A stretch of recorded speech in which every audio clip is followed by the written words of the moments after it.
The DNA doesn't matter. You'd be an amazing father, she cried after I found out she cheated and the child wasn't mine. I packed my life and vanished. Now she's a single mom and her affair partner's in jail. Hey viewers, before we move on to the video, please make sure to subscribe to the channel and hit the like button if you want to see more stories like this. Thanks. The can of paint was called Serene Sky. It was a stupid name for a shade of blue, but I loved it. I'd rolled it onto the west wall of the second bedroom, transforming it from a bland beige box into the first real chapter of our future. My t-shirt was speckled with it, my knuckles crusted with a faint blue tint. I didn't care. This was the nursery. Lisa was 12 weeks along. We'd seen the heartbeat at the last scan, a frantic, flickering little ghost on the screen that made my own heart feel too big for my chest. We decided to wait to tell people until after the first trimester, but I'd already bought a tiny pair of dinosaur booties I kept hidden in my sock drawer. I'd take them out sometimes, just to hold them. That day, I'd left work early. I'd picked up the flowers from the corner stall, peonies, her favorite, and a ridiculously expensive prenatal massage gift certificate. She'd been anxious lately, withdrawn. I chalked it up to hormones and the sheer, terrifying magnitude of growing a human. I wanted to be the steady one, the rock. I let myself into our apartment, the quiet hum of the city fading behind the door. Lise? You home? No answer. Maybe she was napping. I padded through the living room, a smile already on my face, planning to leave the flowers and certificate on her pillow. She was at the kitchen table. Not napping, just sitting, staring at a sealed white envelope on the table in front of her as if it were a live bomb. Her face was the color of chalk. Hey, I said, my cheerful tone feeling suddenly hollow. You okay? You look like you've seen a ghost. She didn't look up. Her hands were clenched together so tightly her knuckles were white. The envelope had a clinic's logo on it. Something cold and sharp began to prickle at the base of my spine. Lisa? What's that? She finally lifted her eyes to mine. The fear in them was so absolute it stole the air from my lungs. This wasn't morning sickness anxiety. This was pure, undiluted terror. I needed to be sure, she whispered, her voice raspy. Sure about what? I asked, though some part of me, some primitive, stupid part, already knew. I pulled out the chair across from her and sat, the peonies feeling like a lead weight in my hand. I dropped them on the table. She took a shaky breath. After the first appointment, I had this feeling. I couldn't shake it. So I got a test. A test for what? I was pushing, wanting her to say it, to make the unspeakable thing real, so I could fight it, so I could prove her wrong. She just stared at me, a silent plea in her eyes. My gaze dropped to the envelope. My name wasn't on it, just hers, and a client number. The cold feeling spread from my spine to my limbs. The world seemed to narrow to the surface of that kitchen table. The stupid, cheerful peonies, her trembling hands, and that pristine white envelope. Open it, I said. My voice didn't sound like my own. Mike, open it, Lisa. Her fingers fumbled, tearing the corner, then ripping the flap. She pulled out a single sheet of paper. Her eyes scanned the lines, filled with legal and scientific jargon, before stopping at the bottom. A small, choked sound escaped her throat. A sob, or a gasp. She slid the paper across the table to me. I didn't want to touch it. I forced my hand to pick it up. The words swam. Prenatal paternity analysis. Alleged father, Michael F. Client supplied sample. My toothbrush. She'd used my toothbrush. I forced my eyes to focus, to find the line that mattered. Conclusion. Based on the analysis of the DNA loci, the alleged father, Michael F., is excluded as the biological father of the fetus. The probability of paternity is 0%. 0. The number was so final, so absolute. It was a black hole, sucking all the sound, the light, the future out of the room. The dinosaur booties, the serene sky blue walls, the frantic little heartbeat. It all turned to ash. I looked up at her, the woman I'd loved for 5 years, the woman I was going to marry, the mother of my child. Except she wasn't. The silence stretched, thick and suffocating. I saw the calculations going on behind her eyes. The fear was still there, but it was being shoved aside by something else. A frantic, desperate pragmatism. She started crying, but the tears seemed performative. They weren't tears of shame for what she'd done. They were tears of frustration that her perfect plan was crumbling. Mike, she said, her voice straining for a calmness that was utterly grotesque. Just think about it logically. Logic. The word hit me like a physical blow. The DNA doesn't matter, she pleaded, leaning forward. Not really. You have a good job, you're stable, you'd be an amazing father. Jake, he's a mess. He can't do this. Jake. The name landed. A guy from her gym. She'd mentioned him in passing months ago. I'd bought him a protein shake once when I'd met them there. He'd laugh too loud and clap me on the back like we were old friends. But we can, she said, her eyes wide, willing me to understand. You can. This baby needs a father like you. And there it was. The full, breathtaking audacity of it. The betrayal wasn't just the affair. It was this cold, transactional proposal. I wasn't a person to her. I wasn't the man she'd promised to spend her life with. I was a utility. A stable, reliable, financially sound utility. A better option than the mess she'd made. The rock. I was supposed to be the rock she built her life on, even if the life she was building wasn't mine. I placed the paper back on the table, smoothing it carefully. I looked at my hands, at the specks of serene sky blue paint. I had been painting a nursery for another man's child. I stood up. I pushed my chair in. The legs made a soft scraping sound against the floor tiles. It was the only sound in the world. I turned and walked out of the kitchen. I didn't look back. Mike, where are you going? We need to talk about this. Her voice chased me, sharp with panic now. The logic wasn't working.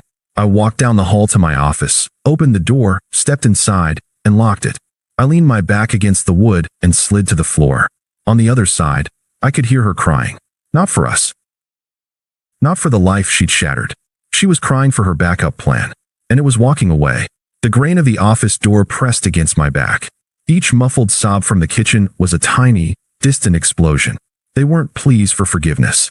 They were the sounds of a system crashing, a plan failing. The sound of a project manager realizing her most reliable contractor was walking off the job. I didn't move. I just sat on the floor, listening to the death rattle of my old life. The paper in my mind had only one line on it, 0%. It was a clean, clinical void. It left no room for anger yet, no room for the gut-wrenching grief I knew was waiting in the wings. There was only a profound, echoing silence. The future I'd been meticulously painting had just evaporated. After a while, her cries subsided. I heard her footsteps retreat down the hall to our bedroom. The door clicked shut. I stood up. My body felt like it belonged to someone else. I opened my office door. The apartment was silent, tomb-like. I walked past the kitchen table. The peonies looked obscene now, a bright, cheerful line next to the damning clinical report. I didn't look at it. I didn't touch it. I went to the hall closet and pulled out my gym duffel bag. Not a suitcase. A suitcase would imply a journey, a return. This was an evacuation. My movements were mechanical, precise. I went to my dresser and opened my sock drawer. My fingers brushed against the soft wool of the tiny dinosaur booties. I closed my eyes for a second, then took them out. I didn't look at them. I dropped them into the duffel bag. They were mine. My hope, my stupidity. She didn't get to keep them. I took only what was unequivocally mine. Clothes, my passport, the box with my grandfather's watch, my important documents from the fireproof lockbox. I left the jewelry she'd given me, the books we'd bought together, the photos.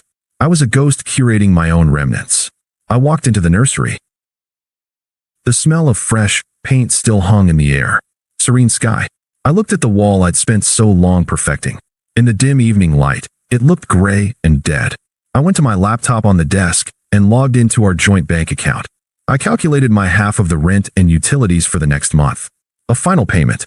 I initiated the transfer, the click of the mouse echoing in the silent room. Transaction complete. I found a pad of sticky notes by the bed. The pen felt heavy in my hand. What was there to say? A novel's worth of pain? A single question mark? No. She had spoken in logic. I would reply in kind. I wrote 7 words. I stuck the note to the refrigerator door, right at eye level. A cold, hard fact to match her cold, hard logic. Then, I shouldered the duffel bag. It wasn't heavy. It was frighteningly light. I took one last look around the apartment. The home we'd built. It already felt like a museum exhibit of a life that had never actually existed. I opened the front door and stepped out into the hallway, pulling it closed behind me. The lock engaged with a soft, final click. I didn't go to a hotel. I drove to my friend Ben's apartment. I'd texted him from the parking garage downstairs. Code red. Need the couch. Tell no one. He was ex-military. He asked no questions. When he opened the door, he took one look at my face and the duffel bag and just nodded. Couch is yours. Beer's in the fridge.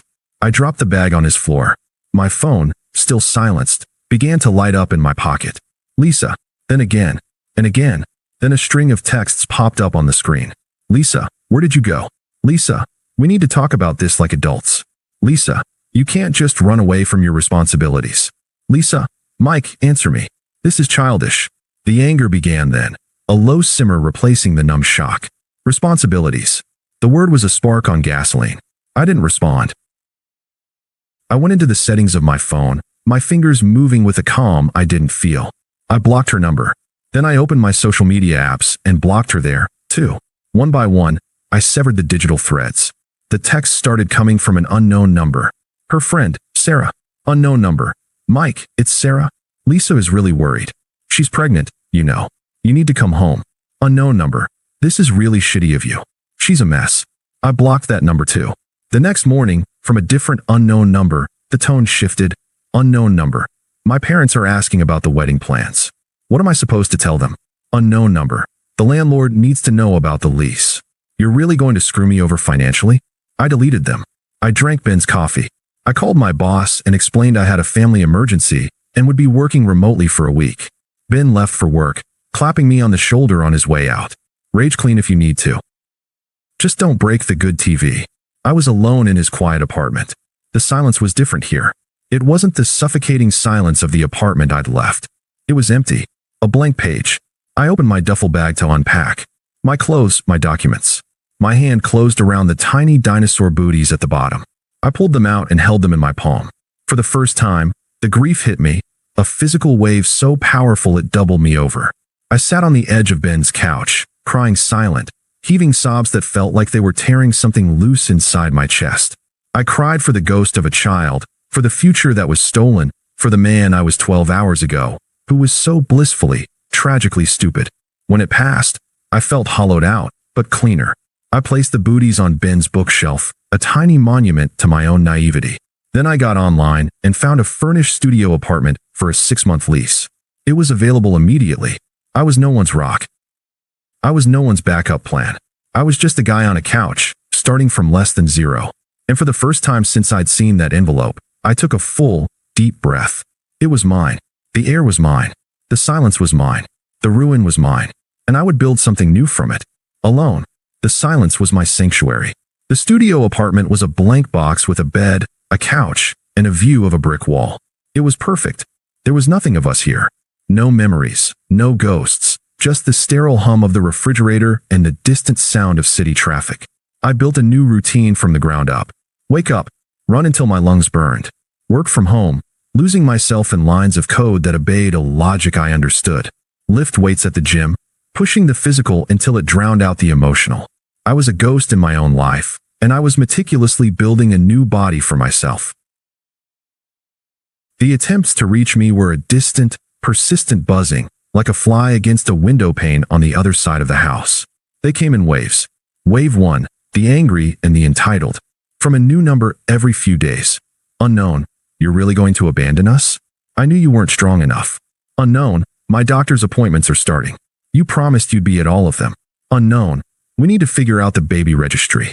Stop being a child. I deleted them without reading the full notifications. Block. Delete. Block. It was a reflex. My mutual friends were the next channel. My phone would ring.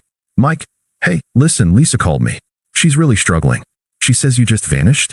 What's going on, man? My response was always the same, delivered in a flat, calm tone that brooked no argument. It's over between us. The details are private. I'd appreciate it if we could talk about something else. Most of them got the hint. A few didn't, and they found themselves gently but firmly eased out of my life. Wave 2, the desperate and the panicked. The tone shifted as the reality of her situation began to dawn. The texts became less about anger and more about logistics. The crumbling infrastructure of the life she'd thought she'd secured. Unknown, the landlord is asking for next month's rent. I can't cover it alone. Unknown, my health insurance is through your job. What am I supposed to do? Unknown, Mike, please. I'm scared. Just call me. I felt nothing. Not satisfaction, not pity. It was like reading weather reports from a country I'd never visited. The karma didn't come to me in a dramatic letter. It came through Ben. He'd stayed friends with Sarah, Lisa's best friend, who was now witnessing the full, unvarnished train wreck. One night, over a beer on his balcony, he laid it out for me. So, Sarah's freaking out. Thinks Lisa's having a breakdown. I took a sip of my beer. Yeah. Apparently, Lisa finally went to track down Jake. To get child support, or something. Showed up at his place. Ben let out a low whistle. Bad timing. Or great timing, depending on your perspective. I remained silent, waiting. The place was swarming with cops. Turns out Jim Bro Jake wasn't just a mess. He was a full-blown dealer. They raided the place while she was there. Found a stash of pills and an unregistered handgun. I stared out at the city lights, the story settling over me. It was so absurd it felt scripted. He's looking at real time, Mike. Years. And get this, when they cuffed him, he looked right at Lisa and screamed at her to get lost, that she'd ruined everything. Charming guy. I took another long drink. The pieces clicked into place with a cold, final logic. The mess was a criminal. The exciting, dangerous affair partner was going to prison. And the stable, logical backup plan had vaporized. So now, Ben continued, she's 7 months pregnant. The dad's in county lockup awaiting trial, with no money and a lifetime of problems. She's alone. Her parents are pissed, and, from the sound of it, not much help. She's broke. And she's unraveling. I finished my beer. The silence stretched between us, comfortable for me, heavy for him. You okay, man? He finally asked. I looked at him, and for the first time in months, I realized I was. Yeah, Ben, I said, my voice even. I really am. The final attempt didn't come from a random number. It came in person, through a proxy. I was leaving my new office building, the one I'd transferred to, enjoying the crisp evening air. A woman stepped out from near a concrete pillar. Mike, thank God. It was Barbara, Lisa's mother. She looked older, weary, her face etched with lines of worry and disappointment. She wringed her hands, a gesture I'd seen Lisa mimic 1,000 times. I stopped walking. I didn't smile. I didn't frown. I simply waited. I'm so sorry to ambush you like this, she began, her voice trembling. She doesn't know I'm here. I didn't know what else to do. I remained silent, my hands in my pockets. Mike, please. You have to talk to her. She's not well. She's about to have this baby all alone. That monster is in jail. He's nothing. She sees now what a terrible, terrible mistake she made. She took a step closer, her eyes pleading. She needs you. The baby needs you. That child is innocent in all this. You could still be a father to it. You could still be a family. Don't you see? This is your second chance, too. I let her words hang in the air between us. I listened to the entire plea, the entire fantasy she'd constructed where I was the noble knight who would ride in and save her daughter from the consequences of her own choices. When she was done, I spoke. My voice was calm, low, and utterly devoid of malice or sympathy. It was the voice of a man stating simple, irrefutable facts. Barbara, I'm sorry you had to come all this way. She blinked, a flicker of hope in her eyes at the apology. I continued. What happened to Lisa is unfortunate. I chose the word deliberately. Unfortunate. But unfortunate is getting a flat tire. What she did was a conscious choice. She chose to betray me. She chose to have a child with a criminal. Those are her consequences to manage. Not mine. The hope in her eyes died, replaced by a stunned disbelief. I truly hope she and the child are healthy and safe, I said, and I meant it in the most distant, global way possible, the way you hope strangers in a news story are okay. But I am no longer her solution. I have a new life now. It doesn't include her. I saw the argument forming on her lips, the maternal desperation to fix this. I cut it off. Please don't contact me again. If you do, I will have to consider it harassment and act accordingly. Good night, Barbara. I turned and walked toward the parking garage. My steps were even, my breathing steady. I didn't look back. I didn't need to. I knew she would be standing there, frozen, finally understanding that the door wasn't just closed. It was gone, and the man who had once lived behind it was gone, too. I was the vanisher, and I had finally vanished from their world completely. Thanks for watching. Make sure to subscribe to the channel and hit the like button. What do you think about this story? Share it in the comments.